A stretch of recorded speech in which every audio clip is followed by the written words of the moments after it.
What up, Pittsburgh Steelers fans? Matty P, Shannon White, Steelers Global Perspective. We're back. It's rolling. It's the weekend. Shannon, big week of free agency. A big week of free agency. I'd have to ask you a quick question before we get into DJ for DJ. I mean, it's hilarious. A year too late, in my opinion. You probably remember me talking about Dionte Jackson a long time ago, back when people were talking about JC Jackson and all the rest of it. But I got to get your reaction. I listened to a few shows that you've done this week on other platforms. Russell Wilson to the Steelers in 30 seconds. Why is it a good move? And what's your hesitation? Price. I mean, the Steelers have so many needs. They got to replace 7 starters, guys that they've released. And so they only have so much cap space. They cleared up a lot by releasing those guys, but they still only have so much, and they only have so much draft capital. And when you're rebuilding, you need all that. So when you can bring in a proven quarterback, a 9-time Pro Bowler, 2-time Super Bowl competitor, 1-time winner, a Super Bowl winner for the veteran minimum, you can't pass that up because you're hoping that Kenny Pickett is still the answer. So, but this way you have insurance in case he isn't. And I don't think the market was there as much as people thought for Russell Wilson. Yeah. And I thought he wanted to come to Pittsburgh and he wanted to play for Mike Tomlin. So they took advantage of the situation that you'll probably never have again. And they signed him for $1.2 million.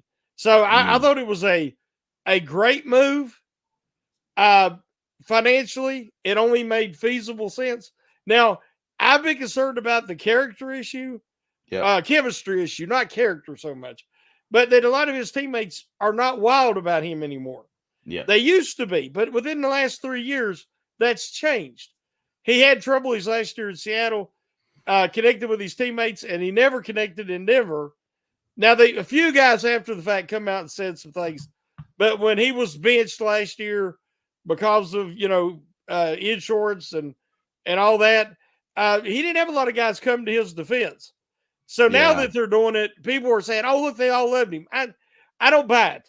But the thing is the Steelers have already had a lot of drama issues, and I think that Tomlin's more prepared to handle this kind of thing now, and they're just going to let Wilson and Pickett compete. The best man win. Whoever does the best job for the Steelers, that's what I want. I want a legitimate offense and the Steelers to be able to win games. And I'm actually happy because me and you've talked. I wanted them to replenish the talent and rebuild this roster and then worry about quarterback. So basically, that's what they're doing. Yeah. I mean, you can't fault that. Hey, I think it's interesting, the player piece, because I will say this, when Russ got benched, I remember listening to a podcast with Daniel Jeremiah and Bucky Brooks, and it was about a week after he got benched, and they were talking about the concept of no one coming out and defending him. But both DJ and Bucky said at the time, and Bucky particularly from a player's perspective, was like, look, there's only so much you can do as a player in that regard. They're publicly, it's going to become very hard to defend him when, particularly for a lot of the players that are there that, don't have necessarily multi-year deals, or on the last year of their deal, or in the last 2 years of their deal, or feel like they're on the outer with Sean Payton.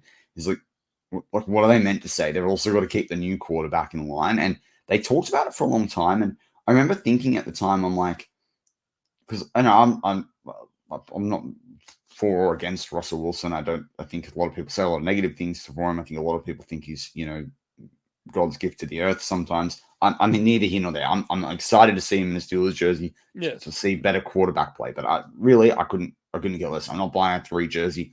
I don't care for it. If he starts to think he's better than the team, well, I'm not going to love it either. But I'm also not sold that Kenny Pickett can't turn into something better. I don't mind as long as the Steelers win football. But it is interesting how much they talked about it, and they talked about it for a 10, 15-minute period. And you kind of got the impression that at least one player, if not a couple of players, had spoken to one of the, like either DJ or Bucky in some way, because how much they were talking about it. So anyway, we can only hope that he brings the locker room together. I think one thing will help, and that's a good segue, is moving on from DJ by a trade for DJ. So Dionte Johnson, $10.5 million cap hit this year, $5.833 million dead cap hit to Carolina for and a seventh round pick. It was pick 240 for Donte Jackson, the cornerback, who I wanted them to go get before Carolina re-signed him last year, and also, 2 years ago, I think now. And they also got a six back, which I think is the 175th or 178th pick. I can't remember when I saw it. Thoughts, reactions, feelings. I have not talked about it as well, listeners, as well. Like usually we'll put out these shows. Because of the trade, it does not go final until the 15th. And trades have fallen through in the tampering period before. So. Oh, yeah. And you got to, the physicals and all that stuff. But I think it's the Steelers brass are like me, is they type certain things in their phone a lot. So when I type a capital D, it automatically puts the J behind it, and that's very convenient. And now the Steelers don't have to change that, and neither will I, because now I'll just say DJ, and everybody know who I'm talking about. But no, you have talked about it 2 years ago that you wanted them to target him. Yep. And so the fact that they got a quality, because he was ranked 24th according to PFF in coverage last year. And he had a bad year last year. And Joey Porter Jr. was ranked 20th, which I thought he should be much higher. But you know what I'm saying? You actually could start two of the top 25 coverage guys, which the Steelers, I don't know when they've ever done that. If they have, it's been a long time. Maybe Joe Hayden and Steven Nelson that 1 year might have both ranked right in that area. But it's rare. The Steelers usually do not score well on coverage with PFF. So I've been saying, we both have, the Steelers defense has to get faster. They have to get younger. Well, with the free agents they've signed, they've done this. I mean, we know Donte Jackson is a 4.32 guy. Oh, yeah? Out of LSU. The dude can fly. And his speed will make up for mistakes. That, we see these mistakes. And in the past, there was nobody other than Terrell Edmonds who was running anybody down. Now, you're having some guys like Joey Porter Jr. Now you got Donte Jackson. I'm happy with it. I thought all along that Dionte Johnson was a bad fit for Arthur Smith's offense, and they needed to move him where they could get something out of him. Well, they did. And it's a guy that's going to start. Whether he's in the slot, let's say they draft a corner. They don't want to start him. Look at what they did with Joey Porter Jr. So even if they draft a corner, they're not going to want to start him right off. So Donte Jackson's going to start, and he's definitely an upgrade over Peterson or Wallace. Well, the thing, I do think it's a couple of years, not too late, but I would have liked to see him sooner. He also, a lot of people don't realize, because I did keep tabs on him, because I like his partner at in Carolina, his partner cornerback there, JC Horn. I've always thought very highly of JC Horn. But JC Horn didn't play a full season last year, and I hazard a guess, without watching a lot of Carolina Panthers football, that they would have schemed him in positions where they traditionally would have put JC Horn. And that's an interesting piece as well, is like, how do you get the best out of a guy? He didn't play, and Donte Jackson didn't play a full year the season before that. So I think I kind of like that the Steelers are going to be able to I feel like they're going to make the most of this, of Donte Johnson, better than, and it's funny we traded Donte for Dionte as well. It's so close, yeah.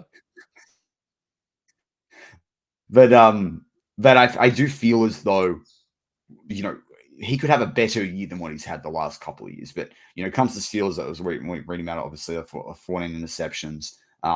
His coverage, he's pretty good. He allows, between 60 and 70%, 75% average. Yeah. But he's put in some pretty interesting positions. He's better more in the intermediate passing game. He played a lot of more of the deep sort of coverage early in his career, where a lot of guys start out. The other thing I like about it too is that it's not like we've taken on a contract for like long term either. It's this year. Well, they say they're reworking it. They say they're reworking it right now. Yeah. So, because DJ's cap hit of 10.5, the former DJ. Yes. It's quite funny, actually. The one that we've spun out of town. I could keep going, the one that sent mixed messages. We could keep doing all these puns about DJs. But anyway, Dante is, from my perspective, obviously he's not a wide receiver. Whether he's a cornerback worth 10.5, I think he's a cornerback worth 8. So, there's also a roster bonus for him of $4 million. So it would make sense that's due this year. So it would make sense for the Steelers to rework that, because if they could make this a 16 or 18, depending on the guarantee over 2, I think I'd really like that, because he's 29 years old. And then you're not. Yeah, they're talking about a 2-year deal. Yeah. That would work. Those numbers are right in line. Yeah. And my gut reaction to this as well, the Steelers are drafting a right tackle at 20. No, or center. Yeah, I mean, I don't know how they can go corner at 20 unless Quinion Mitchell falls, and I don't think he's going to fall to 20. This move tells me that they're going O-line at 20, and it's probably right tackle. So that's kind of so much on free agency right now on defense. To me, it's saying a heavy offense draft. Yeah, and I think wide receiver. I think we're going to see a wide receiver. Oh yeah. I bet. That's going to be interesting. Well, that is going to wrap up this episode of Steelers Global Perspective. We are more coming to you throughout the week. I'm Matty P with Shannon White. As always, go Steelers.